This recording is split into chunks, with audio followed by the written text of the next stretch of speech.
Good morning. Good morning sir. Good morning. कल हम लोग फॉरेस्ट चैप्टर में 1 का ABC डिस्कस कर लिए थे। डी में भी हम लोग कहाँ तक डिस्कस किए थे? डी में आपको क्वेश्चन नंबर 4 तक डिस्कस हो गया था, यानी डी का 1, 2, 3, 4 ये डिस्कस कर लिए थे हम लोग। क्वेश्चन नंबर 5 भी डिस्कस हो गया था। Name any four trees that are common to the Indian subcontinent. ये डिस्कस हुआ था।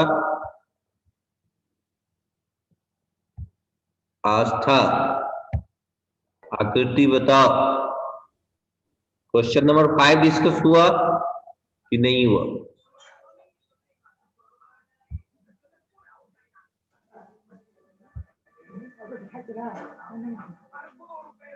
हेलो,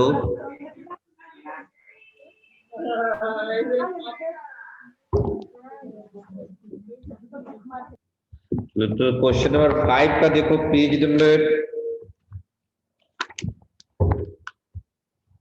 230, जैसे टीक, नीम, यूकेलिप्टस। ये जो क्वेश्चन नंबर 5 में कह रहा है कि name any four tree, D का 5 में फोर ट्री का नेम बताना है द इंडियन सब कंटिनेंट। तो उसमें आपको आ जाएगा कौन कौन सी? टी, नीम, यूकेलिप्टस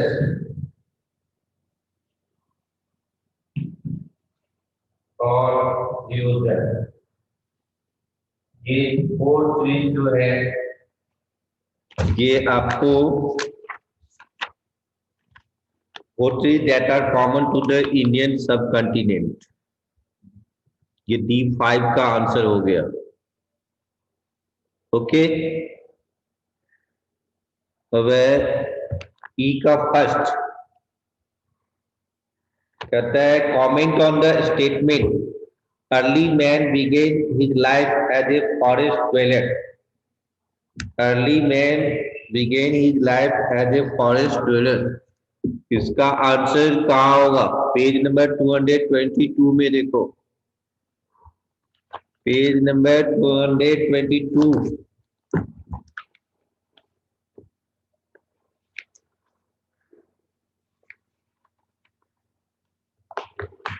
इसमें आपको सेकेंड पैराग्राफ है, ये E1 का पेज नंबर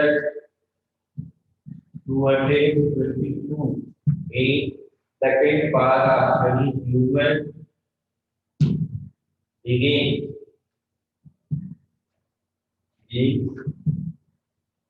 से लेके आपको कहाँ तक बताना है?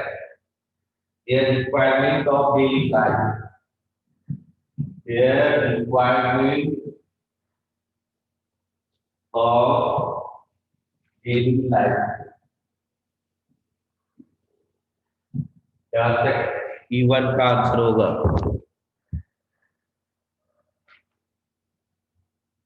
ओके, ई का फर्स्ट में कहता है human beings began life on earth as forest dweller. The early stage they were food gathered and dependent on the forest for all their needs. कहता है कि ह्यूमन बीइंग्स अपनी जो जिंदगी शुरुआत की पृथ्वी पर वो forest as a forest dweller के रूप में, है ना? शुरुआती में in the early stage they were food gatherers and dependent on forest. शुरुआती में वह क्या करता था? भोजन इकट्ठा करता था, है ना? और उसी पे जंगल पे ही निर्भर था, जो वहां पे ये फूड, क्लॉथिंग एंड शेल्टर, वही जंगल फॉरेस्ट ही उसके लिए आश्रय था, वही उसका घर था, वहीं पर वहां रहते थे और भोजन इकट्ठा करते थे, भोजन करते थे। अब इस क्या दिक्कत है? सर हेलो, बोर्ड क्लियर नहीं है। सर बोर्ड पूरा नहीं दिख रहा।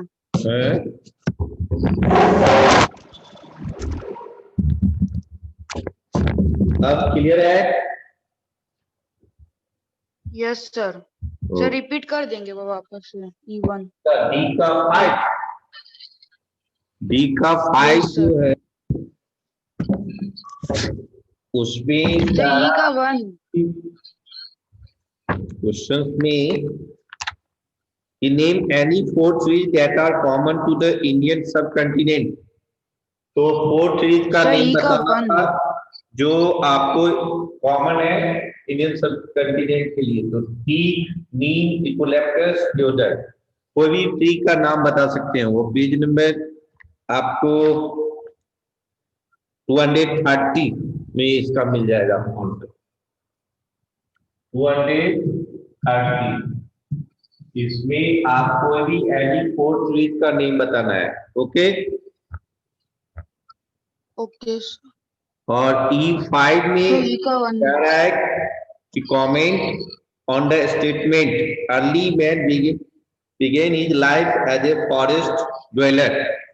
तो इस पे आपको कुछ लिखना है कि जो शुरुआती में अर्ली मैन अपनी जो जिंदगी शुरुआत की एज ए फॉरेस्ट ड्वेलर के रूप में, तो वह कैसे, उस पे आपको लिखना है। तो पेज नंबर 222 जो स्टार्टिंग है फॉरेस्ट चैप्टर का, उसके सेकेंड पैराग्राफ में वह स्टार्ट ही किया है कि human beings began life on earth as forest dweller. तो क्वेश्चन का एक पार्ट है। तो कहता है ह्यूमन बीइंग्स अपनी जिंदगी शुरुआत की एज ए फॉरेस्ट ड्वेलर के रूप में। In the early stage they were food gatherers. शुरुआती में वो लोग क्या करते थे, भोजन इकट्ठा करते थे। And dependent on the forest, और जंगल पे वह निर्भर थे। फॉर ऑल देयर नीड्स, जो भी उसकी जरूरत थी, जैसे है ना फूड, भोजन, वस्त्र और आवास। Food, clothing and shelter. Shelter वहां पर आश्रित उसी के अंदर नीचे रहते थे, घर बना के, है ना, झोपड़ी में रहते थे। दे ग्रेजुअली बिकम फूड ग्रोअर। उसके बाद पहले वह क्या था, फूड गैदर्स था, अब वह फूड ग्रोअर्स बन गया धीरे धीरे। Clearing small patches in forest to grow their food. वह क्या किया, कुछ जंगल को साफ करके वहां पर भोजन उगाने लगा, है ना, इसीलिए वो फूड ग्रोअर बन गया। और however they continue to depend on forest for their requirement of daily life। लेकिन तब भी, अभी भी हम लोग क्या है, फॉरेस्ट पे ही डिपेंडेंट है ना। जो डेली लाइफ में जो भी जरूरत चीज है वह आज भी, आप कोई भी मेडिसिन जो है फॉरेस्ट से, बहुत सारा मेडिसिन जैसे तुलसी, नीम, ये सब जो एज ए मेडिसिन, यूकोलिप्टस का भी पौधा एज ए मेडिसिन यूज होता है ना। फिर आप फर्नीचर वगैरह किस पे डिपेंडेंट है, फॉरेस्ट पे डिपेंडेंट है। तो यही E1 का आंसर हो गया। Clear? Okay sir. Thank you sir.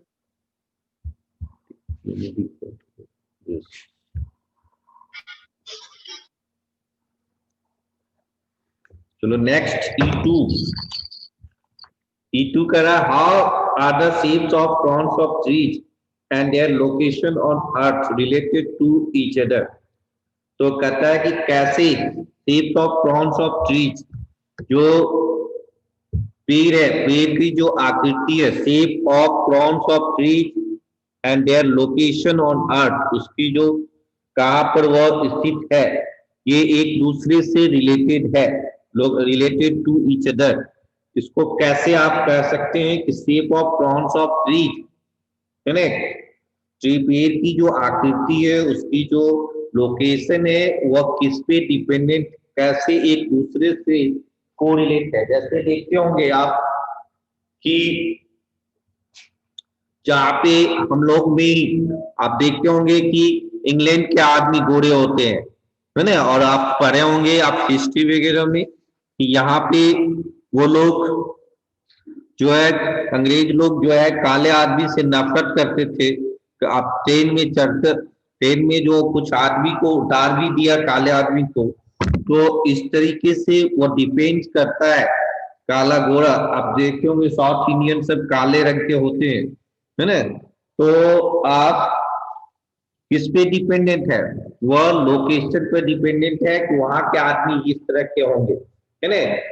पहाड़ पे रहने वाले का हाइट छोटा होगा, तो वह जैसे नेपाल के आदमी को देखते ही आप कह सकते हैं कि ये नेपाली है, क्यों? उसके आप बॉडी शेप से आप समझ पाते हैं। उसी तरह से ये कहता है कि how are the shape of crown of tree, ये पेड़ पौधे भी डिपेंड्स करते हैं लोकेशन पर, कि मान लीजिए कि पहाड़ पर आ रहा है तो उसका पेड़ पौधे की शेप अलग होगा, आकृति अलग होगा, है ना। और वही दूसरे जगह प्लेन एरिया में रहेगा तो उसकी आकृति अलग होगा। पेज नंबर 226 को देखिए, E2 का आंसर मिल जाएगा। वैसे ही उस टॉपिक का ही नाम है क्रॉन ऑफ ट्रीज, है ना। तो E2 में D5 क्लियर हो गया, E1 क्लियर हो गया। अब हम लोग डिस्कस करेंगे E2।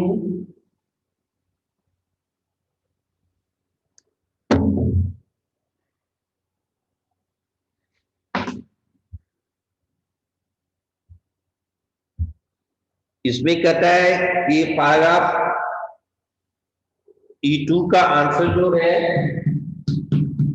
मैंने आपको कोरिलेट कर दिया आदमी से कि कैसे आपका colour shape body shape dependent होते हैं, है ना, लोकेशन पे। तो यहाँ पर E2 का आंसर है the shape of the crown, page number 226, the shape of the crowns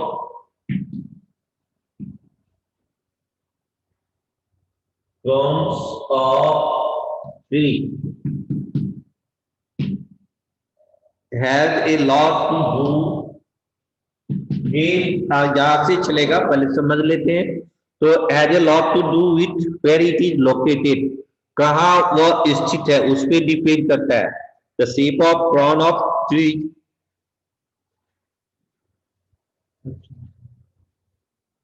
ठीक है, has a lot to do with where it is located। If a tree is located nearer to the equator, अगर पेड़ equator के पास स्थित है, the noon time sun is almost directly overhead all the year round।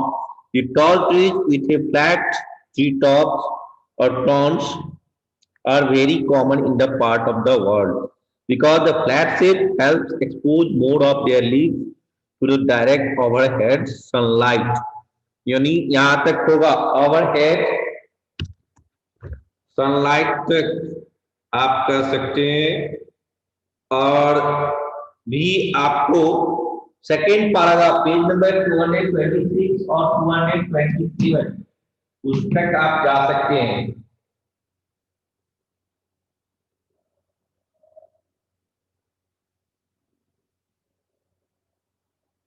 Second और third ये page number, उसमें आपको दिखाया है कि डिफरेंट डिफरेंट जगह आपको कैसे शेप ऑफ ट्रीज अलग अलग वेरी करता है। कहीं पर आपका उसका शेप कोन शेप है, कहीं पर फ्लैट शेप है। जैसे आप तो इस सेकेंड यानी इस जगह से लेके आपको, है ना, like oak and marble, like oaks and maple, यहाँ तक हम लोग लिख सकते हैं। इसमें किसी को कोई प्रॉब्लम? यहाँ तक हमें डिस्कस इसमें दिखाया है कि कैसे वो, तो इस जैसे आप 226 में जो दिखाया है फर्स्ट सेकंड पैराग्राफ में, क्रॉन ऑफ ट्रीज के सेकंड पैराग्राफ में, उसमें फ्लैट ट्री टॉप्स के बारे में दिखाया है। और वही थर्ड पैराग्राफ है, जो page first paragraph in the page number 227 कहता है up near the arctic circle the sun is never directly over it. कहता है आर्कटिक सर्कल के पास सूरज कभी भी ओवरहेड पे नहीं होते हैं and is usually quite low in the sky, और इसी कारण से वहां पर जो है बिल्कुल लो सनलाइट मिलेगा। Trees in this part of the world tend to be cone shape, इसीलिए जो पौधे होते हैं वो कोन शेप का बन जाता है वहां पर, है ना, कहाँ पे आर्कटिक सर्कल में, ठीक है, लाइक द पाइन ट्रीज, है ना। तो पाइन आपको कुछ स्क्रूटनी करना होगा, जैसे ये थर्ड पैराग्राफ में जो है कुछ पोर्शन को आप pine like the pine trees तक लिखेंगे, और उस इसके बाद फिर नेक्स्ट पैराग्राफ में से लेना होगा। Finally many of the trees like spruces, pines, and fir trees near the Arctic Circle have leaves modified to form needles. Correct? This is partly because needles are especially adapted to cold, dry climates, and the leaf needles tend to retain water better than broad-leaved trees like oaks and marsh. कहीं कहीं पानी कम होगा तो वहां पर भी tree का shape बदल जाएगा, जैसे आप, क्योंकि वह ट्रांस जो है ट्रांसपीरेशन प्रोसेस कम अमाउंट में करे, जहां ब्रॉड लीफ होगा और वहीं पर नीडल टाइप का जो लीफ होगा, नीडल टाइप वाले जो लीफ होंगे वो ब्रॉड लीफ के कंपेयर में कम जो है ट्रांसपीरेशन प्रोसेस करेगा, यानी पानी जो है रिलीज करेगा इन द एटमॉस्फेयर वो कम अमाउंट में करेगा। तो E2 का आंसर पेज नंबर 226 और 227 में है। Okay,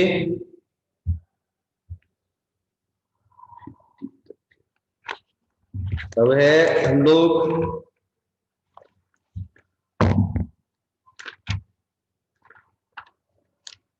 E3, state any 5 points highlighting the importance of forest to mankind।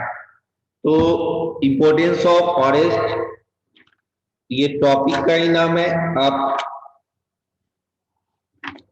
Page number 226 उसमें से कोई भी 5 पॉइंट्स को आपको लिखना है। पेज नंबर 227 में आपको इम्पोर्टेंस ऑफ फॉरेस्ट जो लोग डिस्कस कर चुके हैं, है ना, इम्पोर्टेंस ऑफ फॉरेस्ट, इसमें से एनी 5 पॉइंट जो आपको लगता है कि ये सुटेबल है, मैंने छोटा रहेगा, याद करने में कन्वीनियंट होगा, वो आपको लिखना है। जैसे फर्स्ट पॉइंट कि forest are habitat for the living organism and are store house of biodiversity. Forest क्या है? बहुत सारे लिविंग ऑर्गेनिज्म के लिए घर है, तो ना हैबिटेट है, वहीं पर उसकी जिंदगी। अगर फॉरेस्ट को खत्म कर दिया जाए, डिफॉरेस्टेशन हो जाए, तो क्या होगा? बहुत सारे के घर उजड़ जाएगा और वो अपनी लाइफ सरवाइव नहीं कर पाएगा, है ना। तो और डिपेंडेंट ऑन फॉरेस्ट। सेकेंड है practices such as agriculture and animal husbandry are dependent on forest and forest land। कुछ चीजें जैसे खेतीबाड़ी, एग्रीकल्चर एंड एनिमल हस्बेंड्री, ये डिपेंडेंट है आपको किस पे? फॉरेस्ट लैंड पे, क्योंकि फॉरेस्ट लैंड को आपको कुछ पोर्शन को क्लीन करके ही आप एग्रीकल्चर वगैरह किया गया है, पशुपालन वगैरह किया गया है। ओके, तो E3 का आंसर पेज नंबर 227 में आप देख सकते हैं। ओके, यानी कोई भी 5 इंपॉर्टेंट पॉइंट्स को उसमें से लेना है। ओके, तो next E4, discuss in brief the likely consequence of deforestation. जो कल ही हम लोग डिस्कस कर रहे थे, डिफॉरेस्टेशन का कॉन्सिक्वेंस ऑफ डिफॉरेस्टेशन का, वह इंपोर्टेंस ऑफ फॉरेस्ट भी पेज नंबर 227 में है। अब हम लोग डिस्कस करेंगे कॉन्सिक्वेंस ऑफ डिफॉरेस्टेशन, यानी E4 का आंसर। E4 ये है कॉन्सिक्वेंस, तो कल ही डिस्कस हुआ है, कल के वीडियो आप देखेंगे consequences of deforestation, तो उसमें आपको क्लियर मिलेगा, ठीक है। डिफॉरेस्टेशन, तो इसका क्या परिणाम होगा, रिजल्ट क्या होगा? अगर जंगल को साफ कर दिया जाए पूरी तरह से तो उसका परिणाम क्या होगा? तो कार्बन डाइऑक्साइड का अमाउंट बढ़ जाएगा, है ना। यानी कार्बन साइकिल, वाटर साइकिल पर भी इफेक्ट पड़ेगा, है ना। वाटर का लेवल बिल्कुल डिक्रीज कर जाएगा, है ना। ठीक से रेनफॉल नहीं होगा, बारिश नहीं होगी, है ना। सॉइल इरोशन होगा, क्योंकि जो प्लांट्स है वो अपने रूट्स के हेल्प से सॉइल को बाइंड किया हुआ रहता है, ठीक है। और एक्सटिंक्शन ऑफ स्पीसीज, कुछ प्रजाति जो है वो गायब हो सकता है। तो page number 228, page number 228 and 229, इसमें इसका कंसिक्वेंसेज ऑफ डिफॉरेस्टेशन का आंसर मिलेगा। यानी कार्बन साइकिल में से कुछ पॉइंट्स लेना है कि forest act as a major carbon store, carbon dioxide gas is taken up from the atmosphere by trees and plants and used for photosynthesis. When forests are cleared and the trees are either burnt or allowed to rot, carbon gets released in the form of carbon dioxide gas. तो इस तरीके से वो क्या होगा? This leads to an increase in the atmosphere carbon dioxide concentration, और यही कारण है कि कार्बन डाइऑक्साइड कंसंट्रेशन बढ़ जाएगी वहां पे, है ना। तो कार्बन साइकिल पर कंसिक्वेंसेस ऑफ डिफॉरेस्टेशन का फर्स्ट पॉइंट समझा सकते हैं कि कार्बन साइकिल को इफेक्ट करेगा। फिर वाटर साइकिल कहता है trees draw ground water up to their roots and release it, है ना। वो जड़ से पानी खींचता है और रिलीज भी करता है एटमॉस्फेयर को ट्रांसपिरेशन प्रोसेस के द्वारा into the atmosphere through transpiration. In imagine over half of all the water circulating through the region's ecosystem remain within the plants with removal of part of the forest. The region cannot hold as much water. The effect of this would be a drier climate. जिसके कारण जो climate अब कहते हैं ना कि dry feel कर रहे हैं, हमारी बॉडी ड्राई महसूस हो रहा है, तो आप मॉइस्चर्स लगाते हैं बॉडी में, बहुत तरह के मॉइस्चर्स का एडवर्टाइजमेंट भी होता है। तो उसी तरह से कहता है कि इन्वायरमेंट में अगर ट्री रूट से वाटर को एब्जॉर्ब करके फिर other parts of the body leaf के थ्रू वो ट्रांसपिरेशन प्रोसेस नहीं करे, ट्रांसपिरेशन प्रोसेस में क्या होगा? जो वाटर रूट से वह एब्जॉर्ब किया और other parts of the body को पहुंचाया, वह फिर कुछ अमाउंट ऑफ वाटर एटमॉस्फेयर में वह ट्रांसपिरेशन प्रोसेस के थ्रू रिलीज कर देगा, है ना। तो इससे क्या होता है कि इन्वायरमेंट में मॉइस्चर मेंटेन रहता है। अदरवाइज अगर ये प्रोसेस नहीं होगी तो क्या होगा? इन्वायरमेंट ड्रायर बन जाएगा। सॉइल इरोशन कहता है कि with the loss of a protective cover of vegetation more soil gets lost. इससे क्या होगा? बहुत सारे सॉइल, क्योंकि उसको जब देखते होंगे कोई पेड़ को उखाड़िए ऊपर से, है ना, तो आप उसके साथ साथ बहुत सारे मिट्टी भी निकल जाएगा। इसका ये इंडिकेट करता है कि वह उसका जो रूट्स है वो सॉइल को पकड़े हुआ रहता है, बाइंड किया हुआ रहता है, ठीक है। तो उस यानी सॉइल इरोशन को वह रोकेगा। एक्सटिंक्शन ऑफ स्पीसीज शुरू में ही बताया गया कि फॉरेस्ट जो है बहुत सारे स्पीसीज का घर है, बहुत सारे लिविंग ऑर्गेनिज्म के लिए घर है। अगर उसको खत्म कर दिया जाए, यानी किसी का घर उजाड़ना हुआ, तो क्या होगा? बहुत सारी प्रजाति खत्म हो जाएगी। एक्सटिंक्शन, डिजर्टिफिकेशन, जब पेड़ पौधे नहीं उगेंगे, नहीं रहेंगे, क्योंकि पेड़ पौधे के से भी आपको वेद प्रकाश, है ना, क्या प्रॉब्लम है? तो वह भी आपको मॉइस्चर ह्यूमस को मेंटेन करता है पेड़ पौधा भी, क्योंकि उसके जो लीव्स है वो मैच्योर होने के बाद गिर जाते हैं, फिर वह सड़ जाता है, वहां पर कुछ मॉइस्चर यानी ह्यूमस का अमाउंट बढ़ जाएगा और वह आपको डिजर्टिफिकेशन को रुकावट डालेगी, है ना। तो ये सारे कॉन्सिक्वेंसेस ऑफ डिफॉरेस्टेशन है। अब हम लोग डिस्कस करें E5।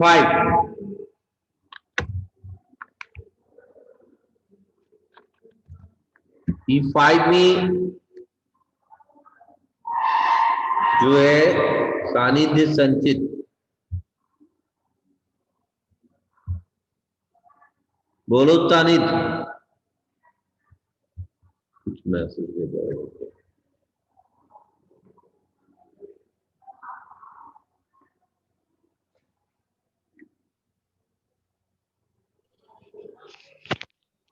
सर इसमें तो ब्रीफली बताना है सर, कार्बन साइकिल और द वाटर साइकिल का सारा पॉइंट सारा लिख देना है, सारा पैराग्राफ लिख देना है। एक मिनट,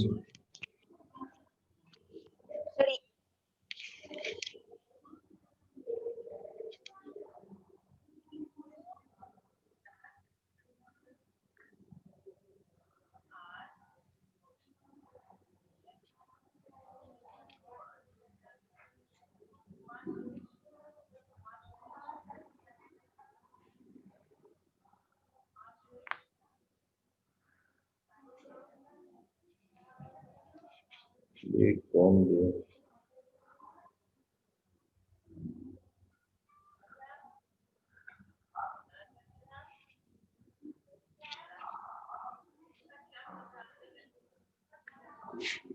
हाँ बोलिए, क्या कह रहे थे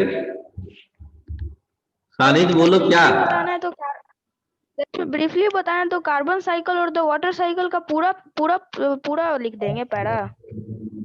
वह कार्बन साइकिल और वाटर साइकिल में से 2 लाइन लिखना है, पूरा लिखोगे तो कितना बड़ा हो जाएगा। 2-2 लाइन लिखना है, जिससे ये बता रहे हैं जैसे वाटर साइकिल में क्या हो रहा है कि वाटर को एब्जॉर्ब कर रहा है, तो वहां वाटर का अमाउंट जैसे फ्लड आ गया, फिर है उसको वाटर उसको एब्जॉर्ब कर लिया तो अमाउंट कम गया ना जी।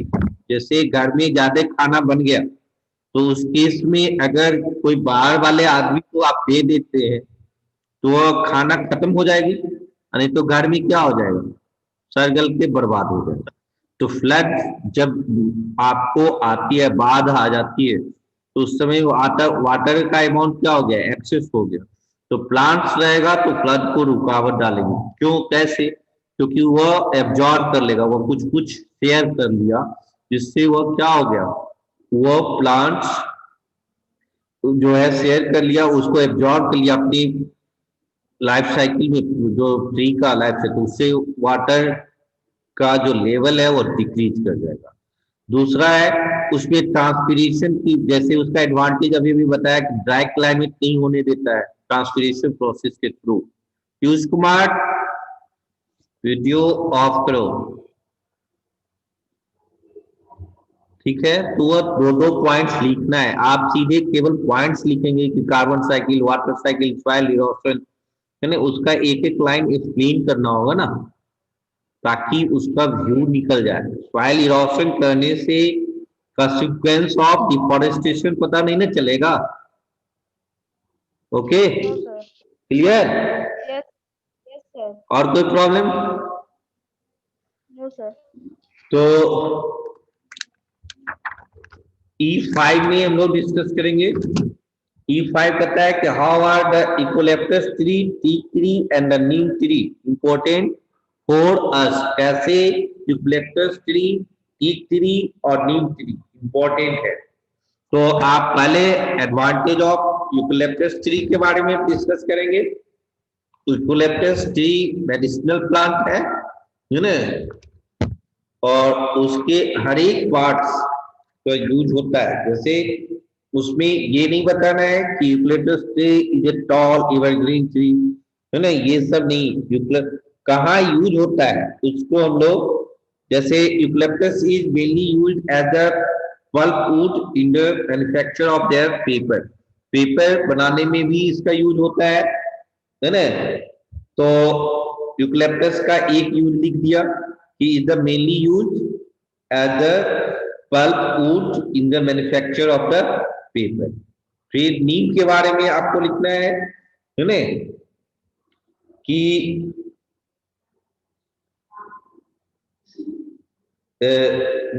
नीम tree is also use for medicinal value, है ना।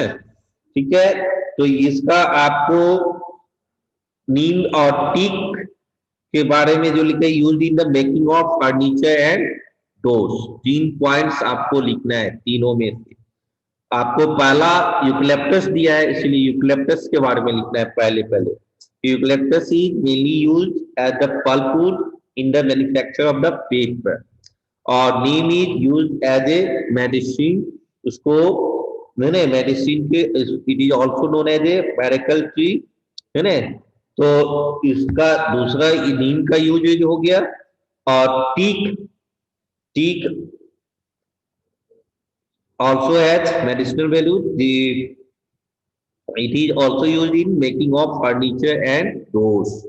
फर्नीचर और डोर्स बनाने में भी ये यूज होता है। ओके, तो इस तरीके से आपका E5 क्लियर। कोई दिक्कत किसी को फॉरेस्ट चैप्टर में क्वेश्चन आंसर में E5 तक ही है लास्ट, तो इसमें 3 ही ट्री के बारे में इंपोर्टेंट बताना है। और eucalyptus tree, teak tree and neem tree are important for us. वो टॉल है या बहुत अच्छी है, ये सब नहीं लिखना है, उसका केवल इंपॉर्टेंट बताना है ना। तो जो मैंने आपको अभी भी डिस्कस किया कि यूकलिप्टस ट्री का पल्प के यदि पेपर बनाने में यूज होता है, नीम मेडिसिन के रूप में यूज होता है, और टीक के जो है फर्नीचर वुड वगैरह और मेडिसिन के रूप में भी यूज होता है। ओके, तो इस तरीके से आपका ABCDE फॉरेस्ट चैप्टर का खत्म हो गया। इसमें कोई पूछना है? समृद्धि सोनी,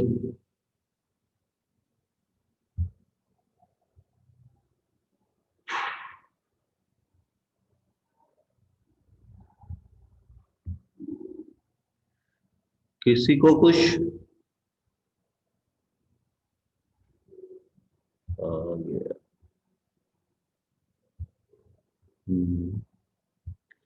तो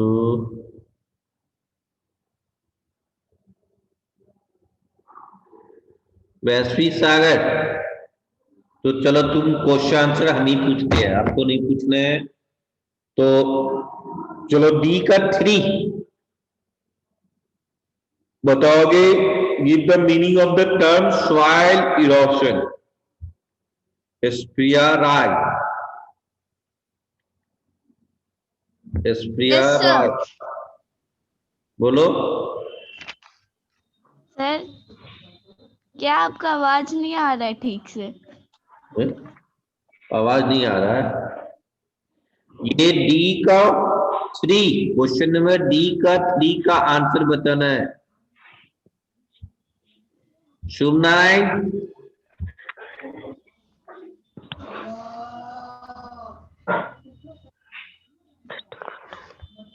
सर हेलो।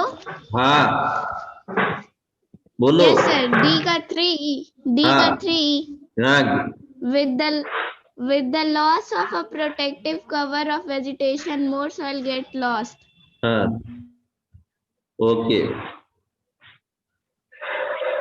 और चलो शुभ नारायण, तुमको कुछ बोलना है?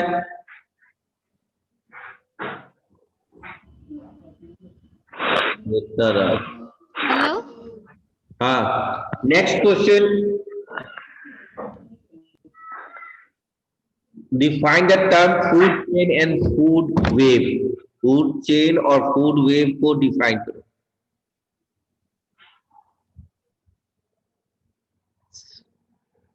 बोलो संकेत, संकेत Yes, बोलो। sir. Food chain, the interdependence of plants and animals on each other for food form a food chain. Food web, interaction of different food chain in nature, called food web. Okay, चलो D4 बताना है, name any 4 useful product that are provided to us by the forest.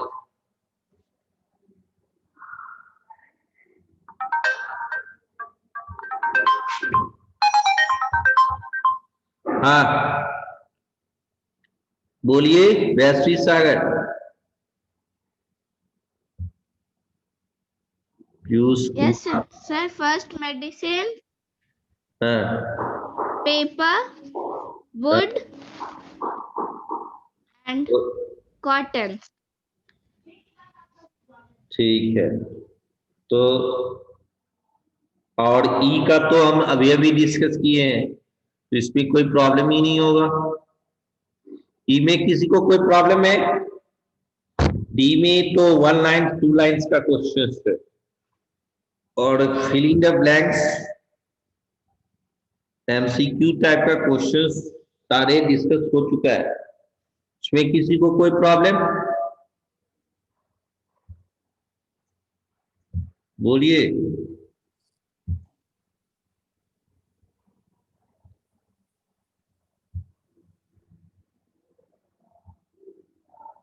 और कोई problem?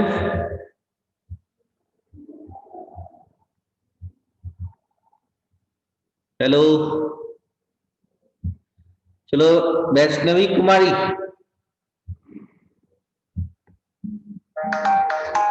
बताओ। The layer of forest where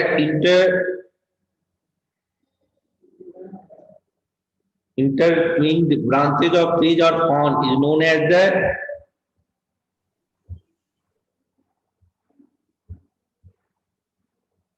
Gekara, the layer of forest, Canopy. है? फिर से बोलो। Canopy. Very good, canopy, very good. Decomposers help in, decomposer किसमें help करता है? Cooling of the atmosphere, recycling of nutrients, absorption of excess water, feeding the animals. किसमें करेगा? Decomposer help in cooling of atmosphere, recycling of nutrients, absorption of excess water, feeding the animals.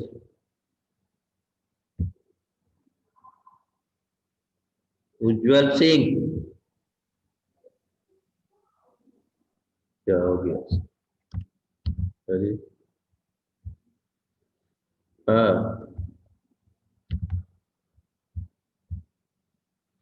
बोलिए। शाश्वत,